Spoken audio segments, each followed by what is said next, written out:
So hello and welcome to the second of a series of interviews that I'm conducting with Tony Hurle as Tony comes towards the end of more than 28 years at St Paul's in St Albans. And I think, Tony, as I said in the first interview, I think I've known you for almost all of those 28 years. So it's a great privilege to be able to have these conversations with you. But before I take you back into your past, as it were, and resume your story, we are living in very strange times, aren't we? So the question I'd want to ask is, what do you think the church generally, and the church at St Paul's might be learning through this lockdown at present? The short answer is I don't know, and I think we will. But nonetheless, it is extraordinary, isn't it, what change has happened quickly, and we won't go back to how we were in all sorts of ways. And I sort of feel God is over this and can work in it for good. I love the way that I think God has mercy on us, really, and so I feel that God's over. I think Boris Johnson getting the disease but recovering. How awful it would have been if we lost the Prime Minister. But in a way, it now means that's a reality which he takes with him into every meeting. And I think that governed because of that, and God's over it. In the same sort of way, I think there's a stripping back. And of course, people could go to just virtual church and go to the sort of big places like HTB or the wonderful places that they are. But in the end, we are people, aren't we? So in the end, I think the people connection, and it's all about relationships. And so I suppose that that's going to remain absolutely key. So I always think that, Solomon wrote Proverbs probably for the civil service of his day, and it couldn't be more different than today. But actually, a lot of them are relevant because human nature's the same, and human nature won't change through this, but lots of things will. So I think in the end, it's about relationships. In the end, it's about us being built together. But I hope it will mean that we're more connected world, we're more cooperative in the church. There's a more unity across us, and we're working together in different ways. I think it will be interesting to see how, that relational aspect comes. And I suppose also it's stripping away what is unnecessary to the gospel.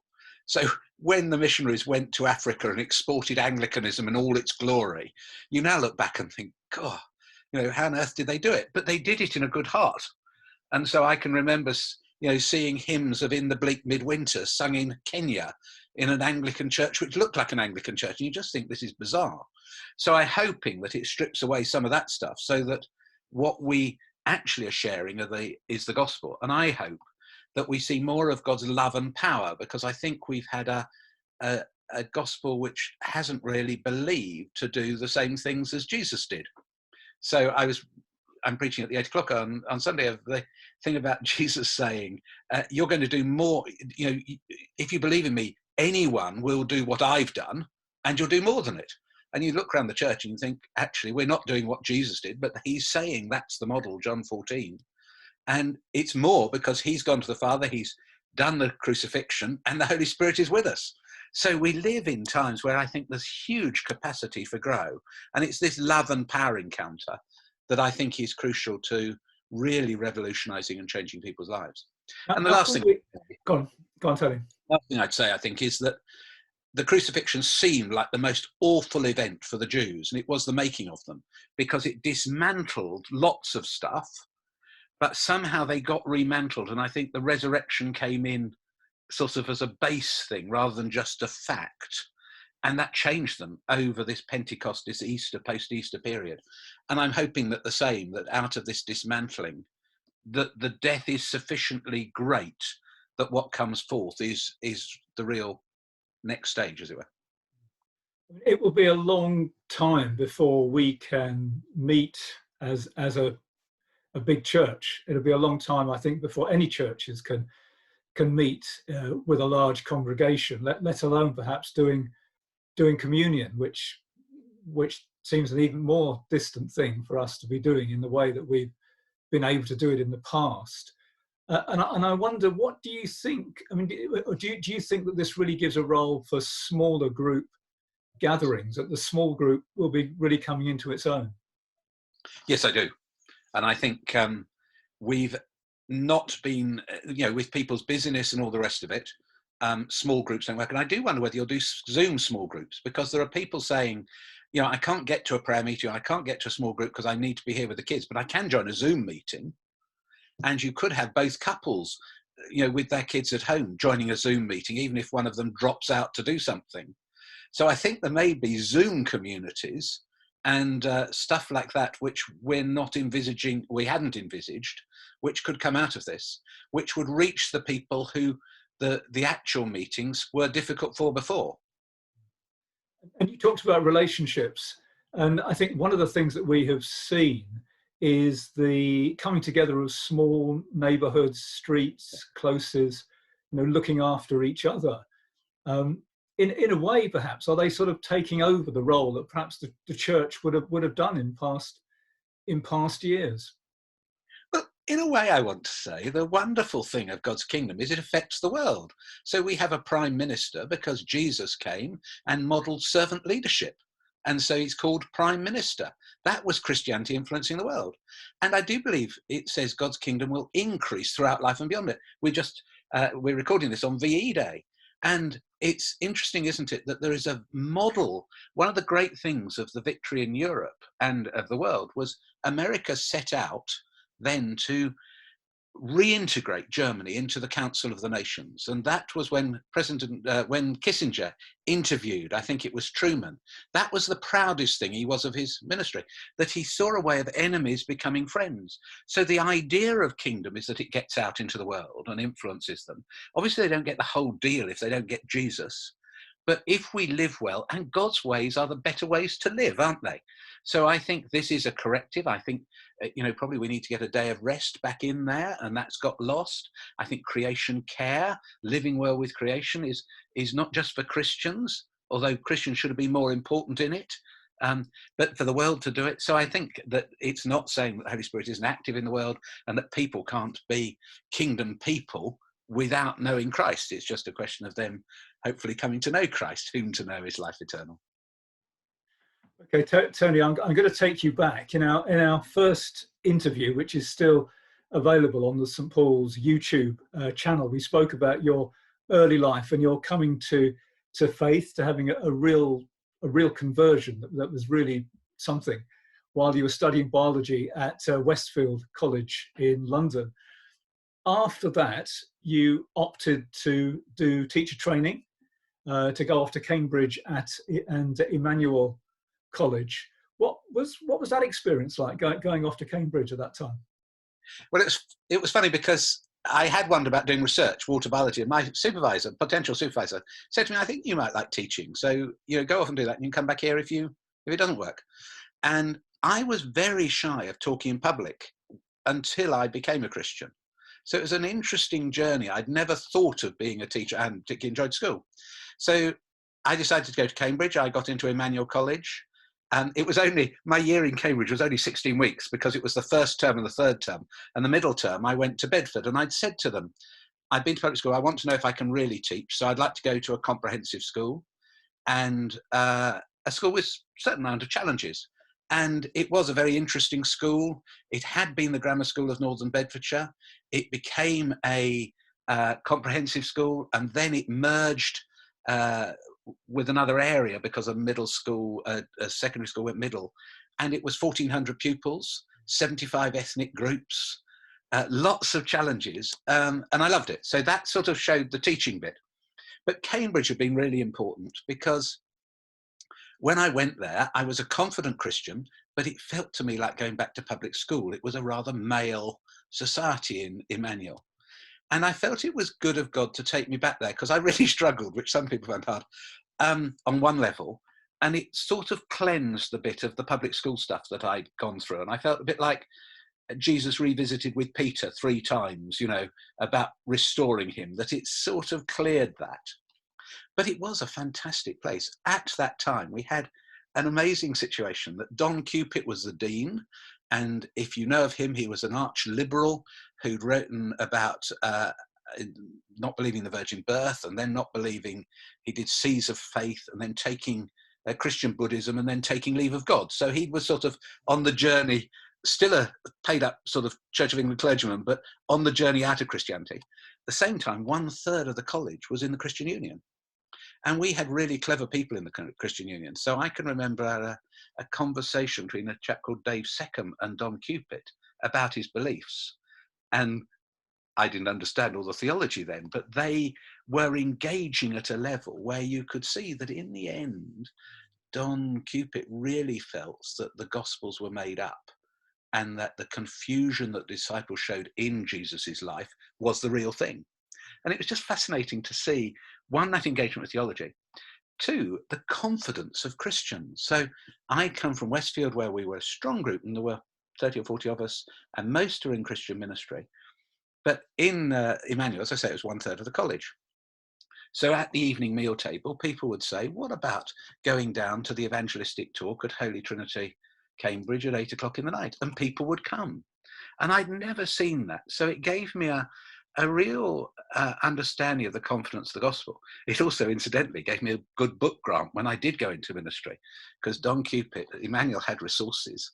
And at that stage, there were 30 of us in theological college when I got a book grant, but the book grant was £400 a year, which I valued at the time, and perhaps got us quite a lot of the books that I've since had. So that was started that on that journey.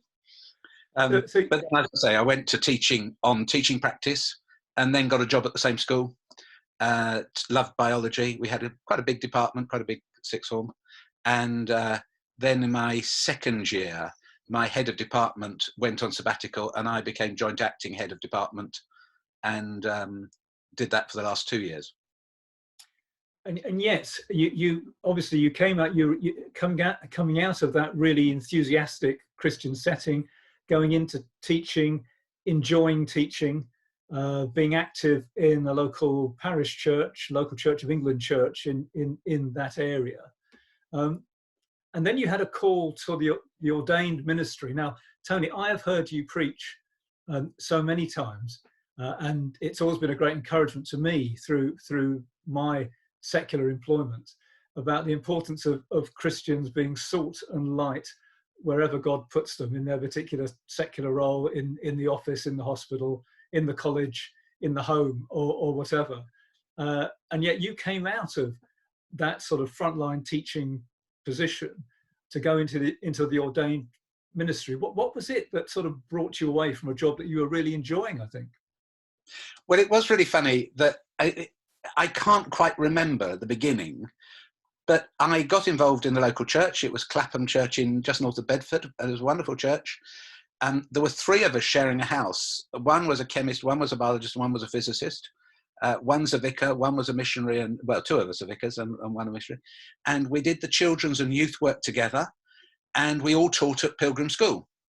And so we had a great time there, and I suppose then involved in Christian ministry. And somewhere along the line, I got signed up to the CPAS thing, but I don't remember doing it.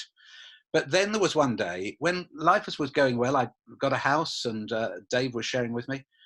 And I went to the vicar and dropped something in, and he said to me, Tony, have you thought any more about the ministry? And I just knew I'd got to investigate it. I couldn't leave it. And actually, my uncle and aunt had just come and given me a housewarming present, so it seemed like ripping up everything. So I went and investigated it. It was out of obedience, because when I become a Christian, I said, God, what do you want me to do?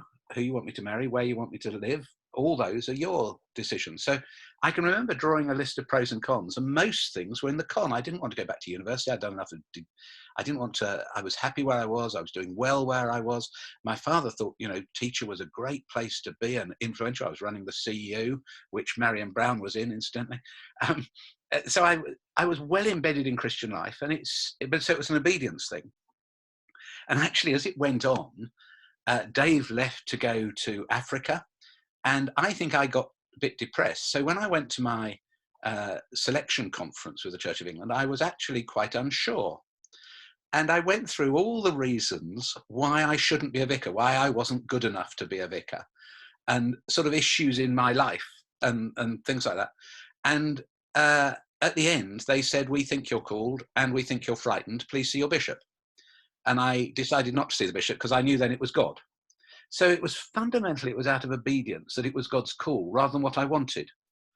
And that's always been helpful, because if in the middle of the night you wake up and think, grief me a vicar, I'm here because God's called me. And I can go wrong, obviously, but I know that it wasn't me trying to look good to get into the ministry. And that's been a great help down the years when you feel inadequate. And it has been wonderful. And I think looking back, I would have gone to Seed as a teacher. I'd got the things really well organised, and in a way then you just turn the wheels if you're not careful. And I feel that I would have ended up sad. So it's this sort of journey of, when God calls you, do trust him, because otherwise you can stick, and it's not a bad place, but you then sort of just atrophy. So that importance of keeping in step with the Spirit.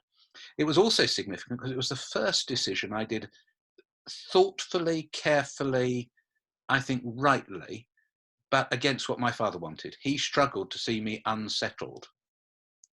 And I had struggled with my father quite a lot in terms of, I think, me being rebellious, but him probably being a bit dogmatic.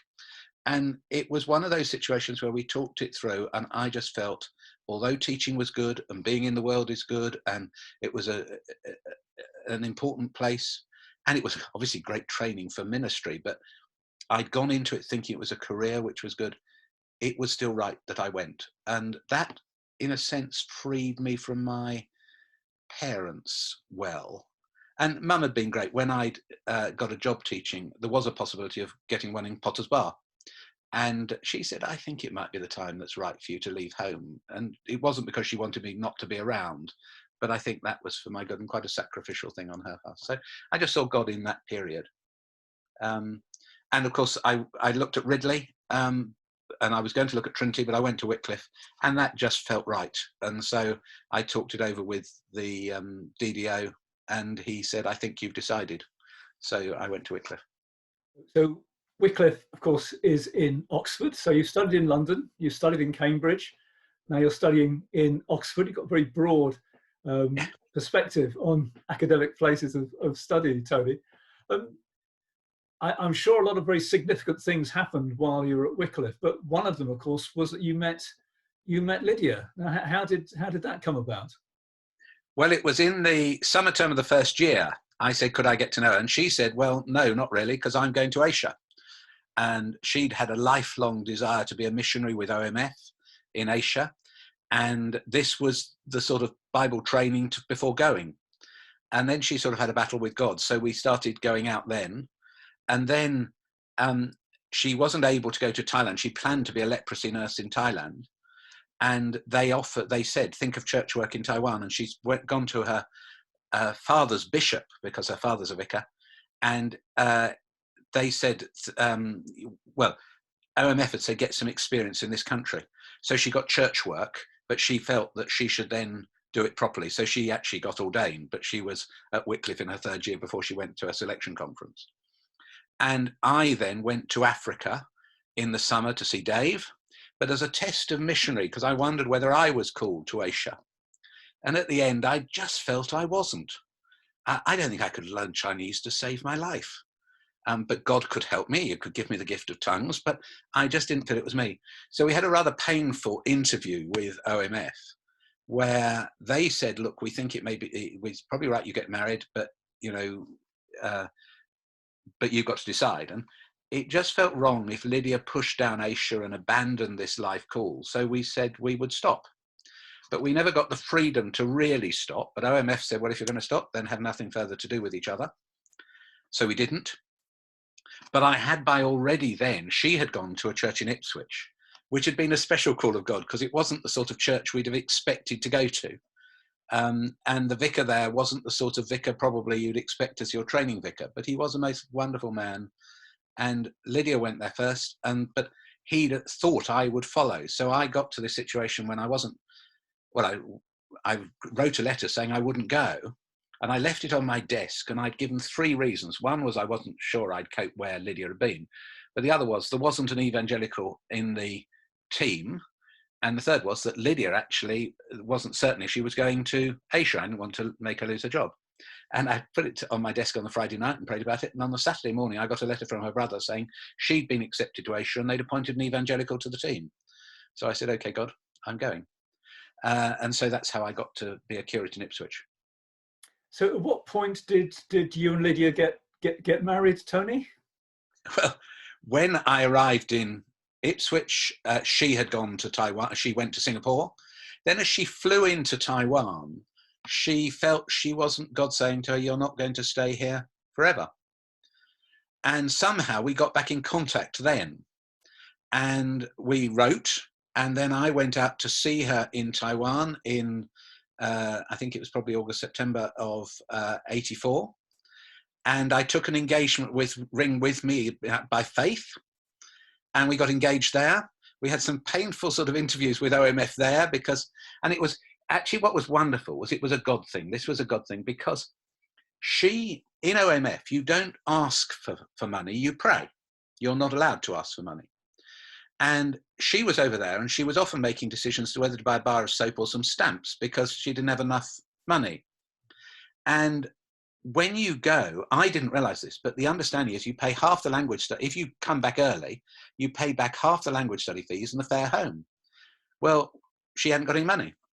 And then someone who'd been a placement for us both from Wycliffe sent her £50. And an old midwife friend, sent her £40.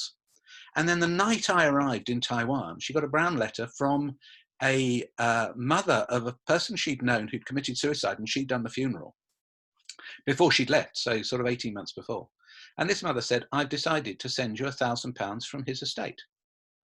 And when we looked at the calculation of how much the fare home and half the language study fees, it came to about 990. But when she got home and paid it, it was 1,090. So we know, and that laid the basis of knowing God can answer your prayers, which laid the basis when we came to St. Paul's and there was the big bill of the roof and we had no money, that Lydia felt we can start a prayer meeting on Monday morning to pray for 30,000. And the PCC were reluctant at that stage to tithe. And when we got 33,000, I remember Philip saying we must tithe. And so we tithed. And then we got another 30,000 from someone who gave this gift because they were the executor of a Jewish widow's banker, a Jewish widow whose husband had been a banker. And he was charged with distributing small dollops to local charities. And he said, I saw the figure of 30,000 and rounded it up. So he gave us another 30,000. And the heating went wrong and we needed the 30,000. And that laid the basis for when we did the building project to say, God can answer prayer. And if he can get a Jewish banker's widow to provide us with a lot of money, actually God's got resources. And so you can trust God. And so that's part of our sort of faith journey. And it's good to trace it back, isn't it, to see how things that happened in Taiwan or around Taiwan could have an impact in St. Albans, thousands of miles away, so many years later.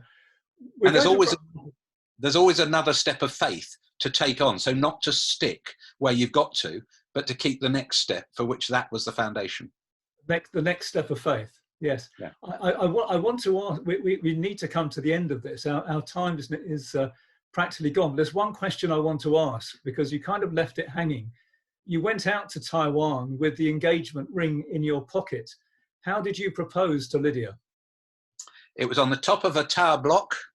And she said yes. So it wasn't the greatest. It was funny because she was in the second city of Taiwan, which is Taichung, which is very Chinese. So when I went from her flat and she cycled with me to the place I stayed, I got to cycle back the next day. And I remember trying to remember it very carefully because I'm not good at that, but thinking that otherwise I might never see her again because I couldn't speak the language. And I couldn't find the directions, so I could have been totally stuffed. So, but she said yes on the top of that. And then actually, as I cycled back, some American rolled up beside me in a big car, and he rolled down the window and said, "Are you with OMF?" And I said, "Well, I'm going to someone who is with OMF," because they were known as the bicycle mission, because they didn't have the money, so they cycled. So a Brit or a white person on on a bicycle, by definition, must be a Christian missionary with OMF. So that was funny. So yes, we got engaged in the September. She came back in the October. And because obviously I was in her job, I was in her house, we then got married by December the 28th. So that year. So we had a short engagement. And there were some funny stories around that too, of it's not easy to find a bride's dress in October, November and things like that. But they can wait for another time. We'll draw an end there. I've got this picture in my mind of you proposing to Lydia in the top of a tower block with Taiwan stretched out all around you, this wonderful panorama as you started this life of service, the two of you. Well, in our next conversation, we'll look at what happened while you were at Ipswich and at Barking, where you went to next, and how that formed the foundation for your ministry at St. Paul's. So for now, Tony, thank you very much. Great. Bye-bye.